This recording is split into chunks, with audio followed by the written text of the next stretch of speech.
নমস্কার, আনন্দ ভোজনে আপনাদের স্বাগত। আপনারা সকলেই ভালো আছেন। আজকে আমি যে রেসিপিটা দেখাবো সেই রেসিপিটা হলো চানা মশলা। প্রথমে আমি চানাটাকে কালকে রাত্রিরে ভিজিয়ে রেখেছিলাম, তারপর আমি ওটাকে আলু দিয়ে নুন হলুদ দিয়ে সিদ্ধ করে রেখেছি। এবার আমি ওই চানা মশলার সঙ্গে কি কি দেব সেটা আপনাদেরকে আমি দেখিয়ে দিচ্ছি। প্রথমে আমি পেঁয়াজটাকে পেস্ট করে রেখেছি, তারপরে আমি টমেটোটাকেও পেস্ট করে রেখেছি।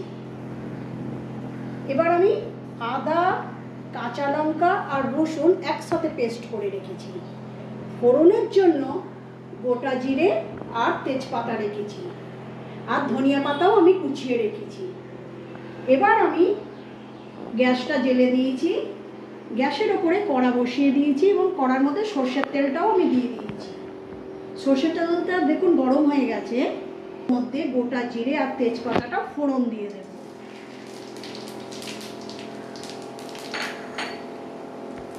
এবার আমি ওই তেলের মধ্যে পেঁয়াজের যে পেস্টটা করে রেখেছি সেটা আমি দিয়ে দেব।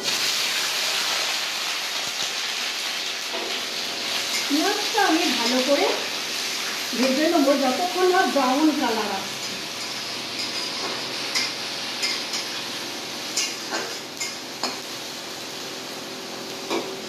এর মধ্যে আমি নুন দিয়ে দেব। আমি সেদ্ধর সময় নুন দিয়েছি, এখন আমি অল্প করে স্বাদের জন্য নুন দেব। এবার আমি এর মধ্যে আদা, রসুন, কাঁচা লঙ্কার যে পেস্টটা করে রেখেছি সেইটা আমি দিয়ে দেব। দেখুন পেঁয়াজ, আদা, রসুনটা আমার ব্রাউন কালার এসে গেছে। এবার আমি এর মধ্যে টমেটোটা যে আমি পেস্ট করে রেখেছি ওটা আমি দিয়ে দেব।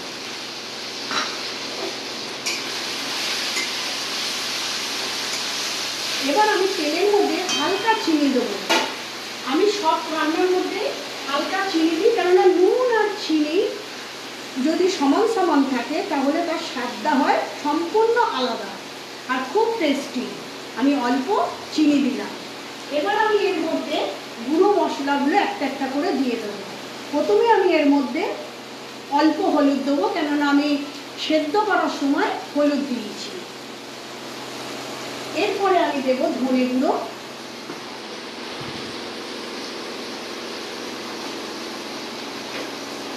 এবার দেব আমি জিরে গুঁড়ো,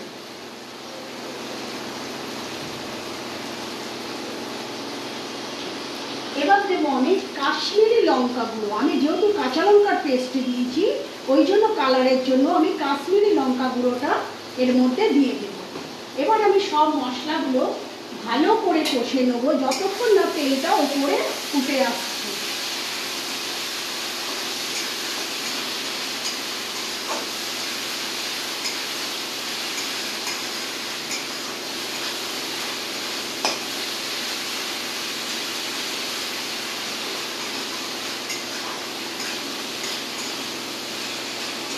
আমি অল্প জল দেবো যাতে না মশলাটা পুড়ে যায়।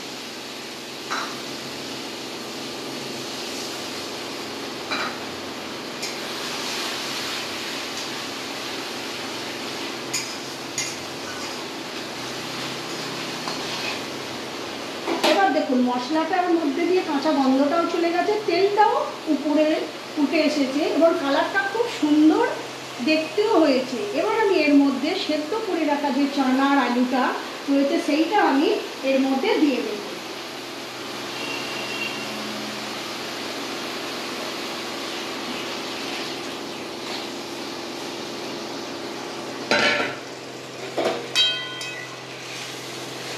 এবার এটা আমি 10 থেকে 15 মিনিট মশলার সঙ্গে চানাটা ফুটিয়ে নেব। 10 মিনিট পরে আমি ফিরে আসছি।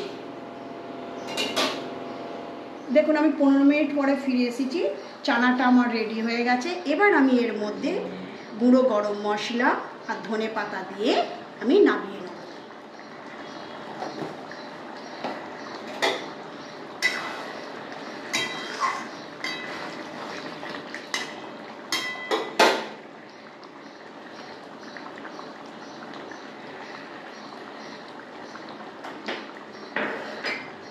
দেখুন দেখতেও কত সুন্দর হয়েছে, খেতেও সেই রকম খুব দারুণ এবং দুর্দান্ত খেতে হয়েছে।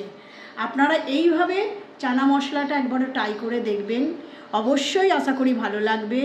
আর ভালো লাগলে অবশ্যই আমার সাবস্ক্রাইব করে দেবেন চ্যানেলটাকে। Thank you.